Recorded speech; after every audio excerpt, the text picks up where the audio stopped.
Well, leading us into the afternoon, the vice presidential debate is set in stone between Minnesota Governor Tim Walz and Ohio Senator J.D. Vance. Just hours ago, the two agreed to face off in just a few months. The matchup will take place on October 1st, just in time for early voting. CBS's Nora O'Donnell and Margaret Brennan will moderate the event. The debate kicks off right here on THV 11. And at this very moment, a THV 11 weather impact alert is in full effect as those extreme temperatures move into the natural state. We want to waste no time getting over to meteorologist Tracy Bean. She is tracking the conditions. And Tracy, what can you share with us as we enter those afternoon hours? And it is heating up. Well, if you've stepped outside at all, you can feel it the minute you walk out that door. We are looking at this noon hour feeling like 106, 109 in a couple of places, and it will just continue to warm up. Looking for a heat index value around 111, 112 by the midpoint this afternoon. And into the evening, you can see even at 6 p.m. it's going to be 108. So make sure you're drinking that water and taking a little extra time.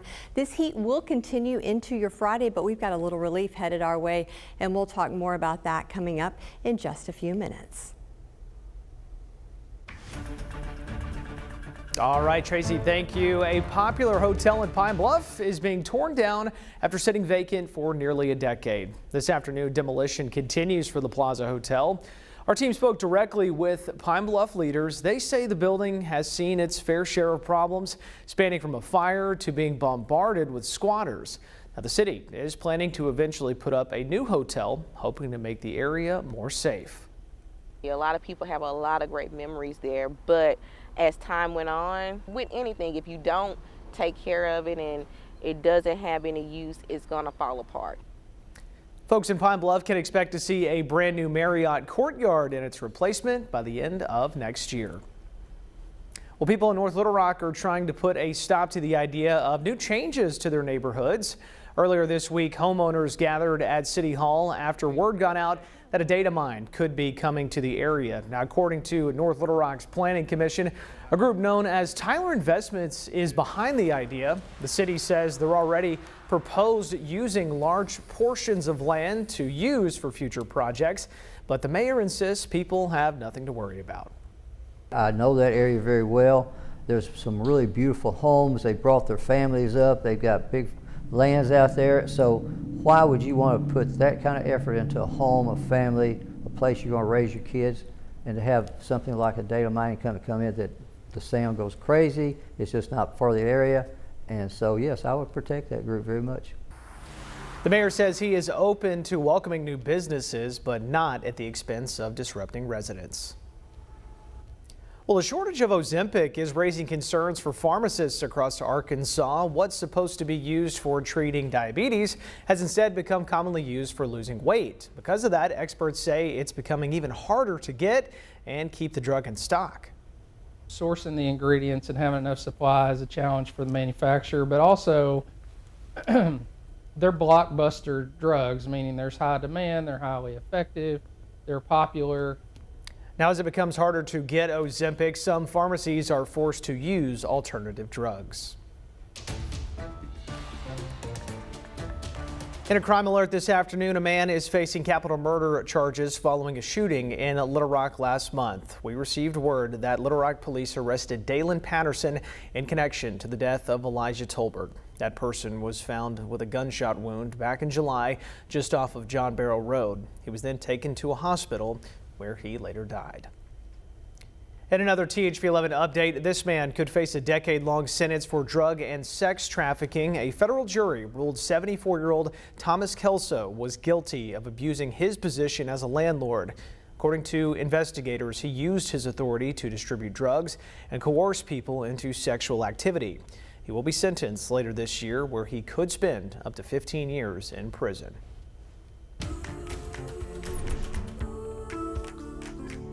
Well, Entergy customers will soon have a new resource at their fingertips, and it could help you save a few dollars. Listen up. We recently spoke directly with Entergy's communications specialist. They say you can expect a number of new tools. They'll provide financial assistance, money management, and even a way to track your electricity usage. And if that doesn't win you over, the new resource will let you choose when your bill is due each month. If you get your bill and you're thinking, wow, this was a lot higher than I thought, then the next month you can get on the Bill Toolkit, and you can even set up alerts so that when your usage gets above a certain point, it will let you know. Entergy says they plan on the easy access tools to make things a bit easier for their customers. Well, in other news this afternoon, storm relief is heading to Arkansas in a number of ways, starting with the Lone Outreach Center opening soon in Decatur. Just hours ago, we received word the Small Business Administration will do its part to help people in need. Next Tuesday, people in northern Arkansas can stop by Decatur City Hall from 9 a.m. until 6 p.m. There, customer service reps will be on hand to answer any questions or concerns, as well as guide people through the disaster loan program. Representatives with the Small Business Association will continue to help people even after that. Now, they'll be on hand at the State Recovery Center, meeting with businesses and residents. That's located at 1000 Eagle Way in room B103. They'll be ready to help Monday through Saturdays from 8 in the morning until 6 at night. Well, our friends up in north can expect to see additional help as more money will pour into helping people get back on their feet. Just yesterday, Governor Sarah Huckabee Sanders signed an executive order. It modifies a previous order that was issued in May. Now it gives the green light to issue more money to people in the rebuilding process. Wednesday, we learned another $750,000 will go towards recovery efforts. And staying with new initiatives by the governor, she just approved a major grant with plans to improve food insecurity. 4 community groups will get $10,000 to address food deserts in places like Pine Bluff. That money will help create things like new food markets, a seed sharing program, and more local pantries.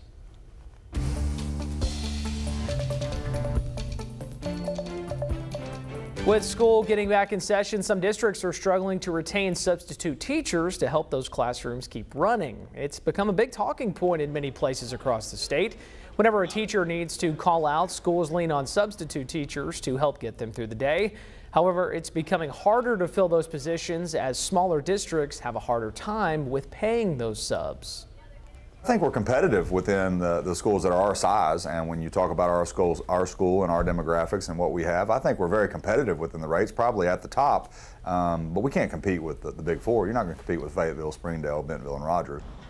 Those in northwest Arkansas, the places you just heard, have seen an increase in wages. Now, Washington County, for example, they have seen a major jump as a substitute can earn up to $135 a day in places like Fayetteville. Well, lots of people may be struggling to make ends meet nowadays, some even leaning on side hustles just to get by. Christian Benavidez has more on what apps are connecting people to that extra cash.